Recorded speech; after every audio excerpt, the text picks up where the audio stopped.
Agora sim, eu quero voltar a falar sobre o escândalo do INSS e o quanto esse escândalo ganhou repercussão depois de um vídeo gravado pelo deputado federal Nicolas Ferreira, que chegou a milhões de pessoas. Diante disso, o governo federal, que montou aquele gabinete para acompanhar os despachos feitos pelo presidente do INSS e também pelo ministro da Previdência, está tendo outro gabinete para lidar com a crise instalada mais uma vez. Nicolas Ferreira criou algo parecido lá na crise do Pix e agora, com o INSS, o alcance do vídeo é ainda maior, Luciana Verdolim. E aí, como é que fica? Olha, em todas as plataformas, viu, Ocine? O governo está tendo dificuldade não só nesse episódio, mas desde que iniciou o governo, o presidente Lula ainda não conseguiu se inserir nas redes sociais como a administração anterior. E, pelo menos, eles estão tentando. Para fazer frente a esse vídeo do deputado Nicolas, o governo já divulgou vídeo, a ministra Gleisi Hoffmann divulgou um vídeo dizendo que, na verdade, a responsabilidade das fraudes, as fraudes teriam começado lá atrás, ainda no governo Bolsonaro, em 2019. O ministro da Controladoria Geral da República, Vinícius de Carvalho, também divulgou um vídeo dizendo que o governo federal foi quem descobriu o problema, foi nessa administração que decidiu se cortar na carne e, inclusive, responsabilizar servidores públicos que estavam envolvidos nessa fraude criminosa. Fato é que não há como negar, a oposição ela tem muito mais experiência, muito mais expertise em mexer com as redes sociais e o governo federal está trabalhando para ver se consegue correr atrás do prejuízo. O discurso aqui dentro do Palácio do Planalto é de que é preciso combinar, é preciso fazer uma comparação, melhor dizendo, do que está sendo feito agora com o que foi feito pelo governo anterior. E isso é frequente em todos os ministérios, se as pessoas levarem em consideração, toda hora tem alguém falando, mas no governo anterior era assim, no governo atual nós estamos fazendo diferente. Essa é a forma que a administração federal encontrou para tentar fazer frente às redes sociais que, na verdade, têm dado muito trabalho às equipes de comunicação aqui da administração federal. Fato é que os vídeos não têm a repercussão que os da oposição conseguem nas redes sociais. Por isso, o trabalho precisa ser, inclusive, intensificado, segundo assessores aqui do Palácio do Planalto. Não sei se vocês lembram, o presidente, inclusive, tinha um programa semanal de rádio que não deu audiência e o objetivo era fazer alguma coisa parecida com a administração anterior, com aquelas lives promovidas pelo ex-presidente Jair Bolsonaro. Não conseguiram, por isso, o programa do presidente Lula foi até cancelado. E várias pessoas foram contratadas, inclusive, para tocar, para tentar se aproximar, principalmente dos mais jovens, nas redes sociais, para fazer frente a esse turbilhão que a gente está vendo nas redes sociais. E o vídeo de Nicolas Ferreira está sendo compartilhado, o número também de comentários nas postagens é imenso, mostrando aí a repercussão que teve. Muito obrigado, Luciana Verdolim, pelas informações. Alan Gani, quando a gente olha para os números do Nicolas Ferreira, a gente está falando de mais de 110 milhões de visualizações só na rede dele. Isso sem contar as pessoas que pegaram o vídeo e reproduziram a partir de suas redes. É incomparável com um vídeo que agora está sendo publicado pelos aliados do governo federal, que chega a no máximo 100, 150 mil visualizações. Do Nicolas, 150 milhões de visualizações. Ou seja, mais uma vez, a partir da conexão que ele tem com as pessoas pelas redes sociais, jogando um balde de água fria em qualquer estratégia do governo federal. Como é que você avalia esse embate e que traz, de certa forma, também uma guerra de narrativas? Porque o que o governo federal está tentando dizer a partir de seus aliados e seus vídeos olha, o Nicolas Ferreira contou que a crise está grande ou é uma das maiores crises de corrupção envolvendo governos desde a história, mas não contou para vocês que ela começou lá no governo de Jair Bolsonaro, que Jair Bolsonaro também não fez nada para impedir, soube e não se movimentou, tentando jogar para o governo anterior. Não sei se a estratégia funcionaria agora.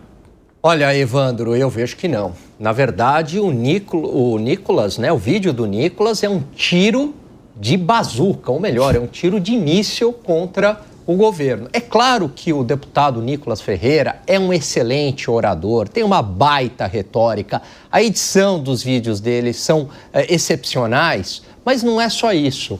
O ponto é que, de alguma maneira, o Nicolas ele consegue tocar no sentimento da população brasileira. Tem um lastro na realidade. É por isso que viraliza tanto o vídeo do Nicolas. Foi assim no caso do Pix. O Nicolas não soltou nenhuma fake news, mas ele disse o seguinte: olha, só estão indo em cima dos pequenos, não vão em cima dos grandes. Para os grandes só tem os privilégios, para os pequenos querem em cima aí de você, que vive na informalidade. Ou seja, toca no coração do brasileiro, no problema real da população. E, de novo, o vídeo vai lá e toca em pontos bastante pertinentes. E não adianta o governo tentar contra-atacar e dizer o seguinte: mas começou lá atrás. Não adianta por duas razões. Primeiro, o escândalo estourou agora. Então, é natural essa associação da população com o governo de turno. Segundo... Estourou e cresceu também. E cresceu. As cifras eram de milhões e vai para bi.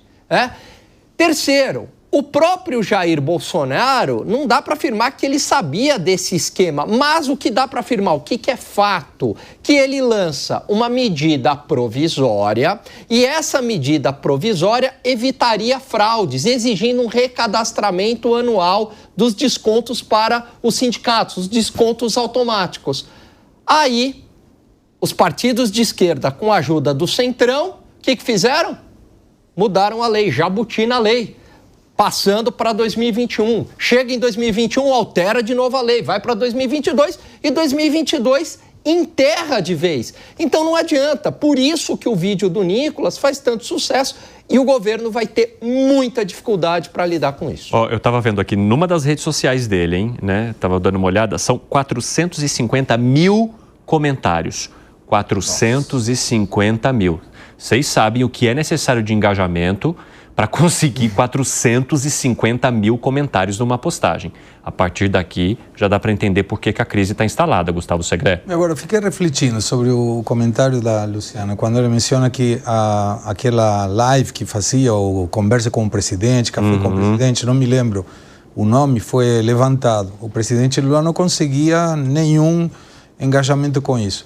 Quando alguma pessoa vê um vídeo, e isso tem a ver com uma lógica natural, ou você tem conteúdo ou você tem técnica. Ou seja, a pessoa que está falando ou tem conteúdo que chama a atenção das pessoas, ou a técnica dele para fazer um comentário chama a atenção das pessoas. Se tiver as duas coisas, muito melhor. O Nicolas tem as duas coisas. E é difícil encontrar um Nicolas do lado da ideologia de esquerda para que possa contrapor. E, de alguma maneira, o governo está errando porque ele está respondendo ao Nicolas.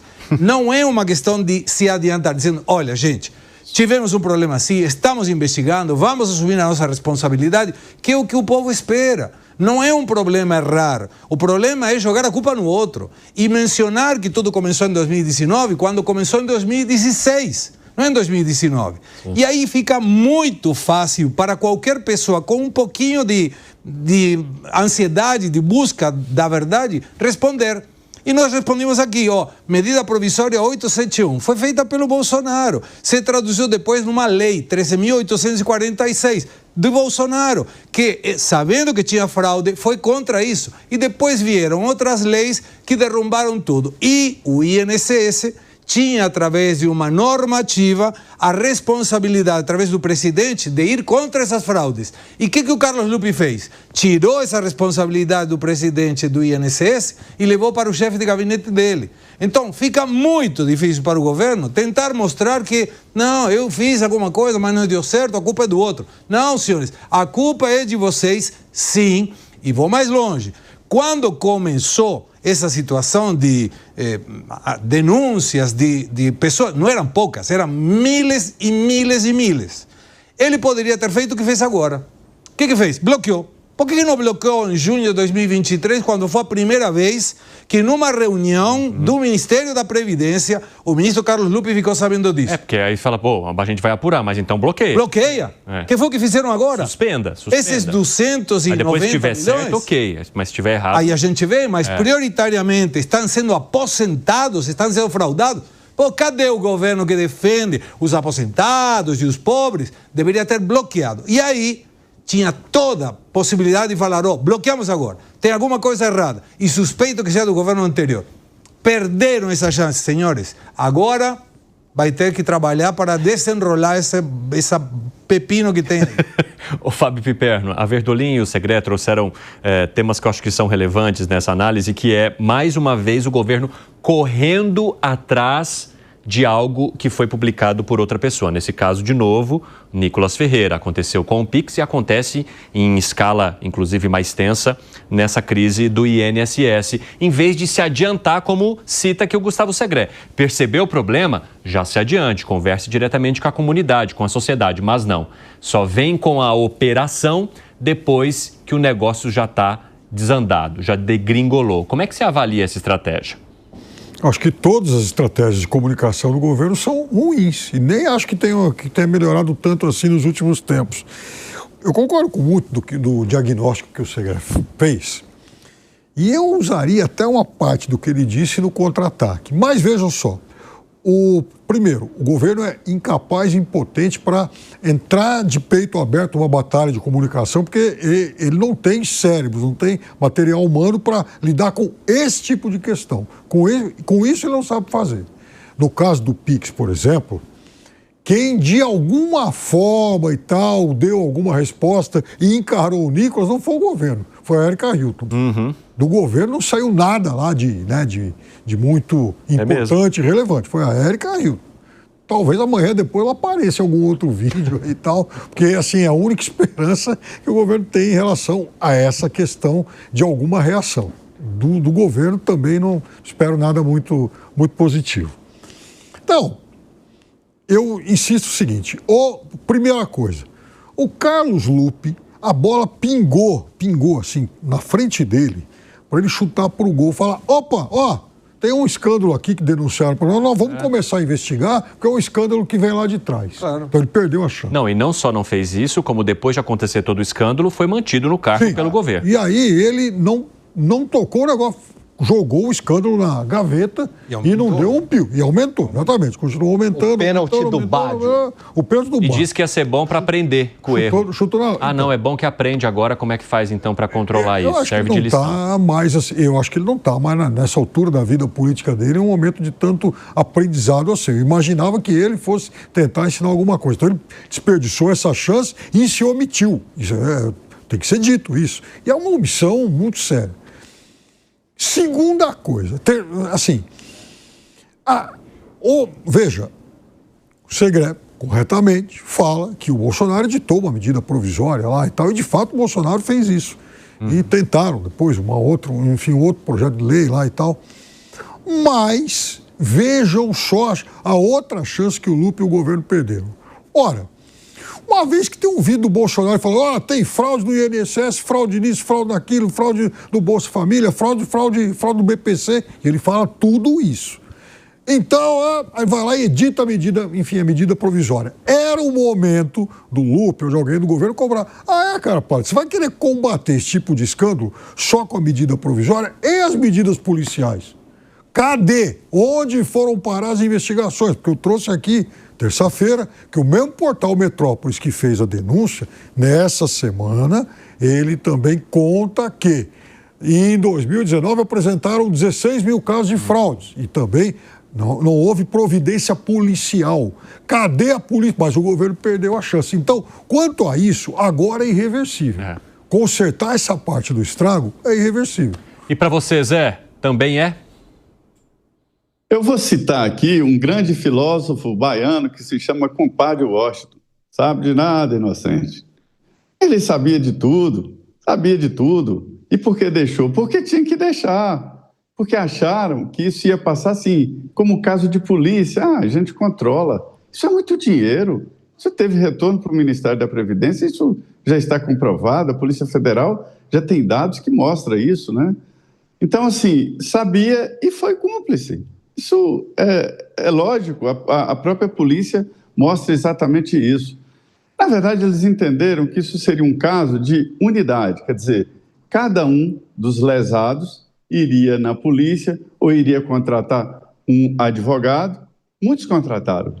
Agora, contratou advogado quem tinha um amigo advogado ou alguma coisa assim, porque contratar um advogado fica mais caro do que o dinheiro que o aposentado iria receber. Eu conheço pelo menos 3 casos de pessoas que contrataram advogados para reaver o dinheiro, para se ter uma ideia. Então, assim, todo mundo sabia, mas acharam que ia ser uma coisa pingada, formiguinha, no sentido de analisar caso a caso.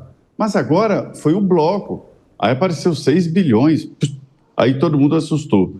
Caso Nicolas, é aquela história do meio e a mensagem. O que é mais grave, o meio ou a mensagem? O que é mais forte? Isso é um debate eterno, depende da mensagem e depende do meio. O veículo que transmite a notícia pode dar uma importância maior à notícia, isso é claro. E o Nicolas, ele é um fenômeno de comunicação. É um garoto que num quarto ele fala com milhões e o governo não sabe reagir. Antigamente, simplesmente desprezava. Hoje não pode desprezar, tem que responder. Quando responde, infla o número de acessos. Exato. Essa reação toda e comentários, existem muitos, eu não posso balançar assim, mas mais de um terço dos comentários são negativos, mas são comentários, são reações, se transformam em engajamento. Então, muita gente que viu desses milhões são governistas e que inflam. E houve, sim, resposta de vários pontos. O líder do PT, o Lindbergh, que eu acho que seria o nome indicado para se contrapor a ele, ao Nicolas, isso é debate político. Deveria entrar. Existem outros, mas ninguém dá qualidade no Nicolas. E ele tem os dois, o Segré acertou. Ele tem a técnica e tem o conteúdo, ou seja, a mensagem. Exatamente, Zé Maria. Inclusive, né, Lindbergh, Gleisi Hoffmann, ministro da CGU, todo mundo tentou entrar gravando vídeos para explicar e etc., mas as visualizações não chegam nem a 1% daquilo que teve de engajamento nas informações postadas pelo Nicolas Ferreira.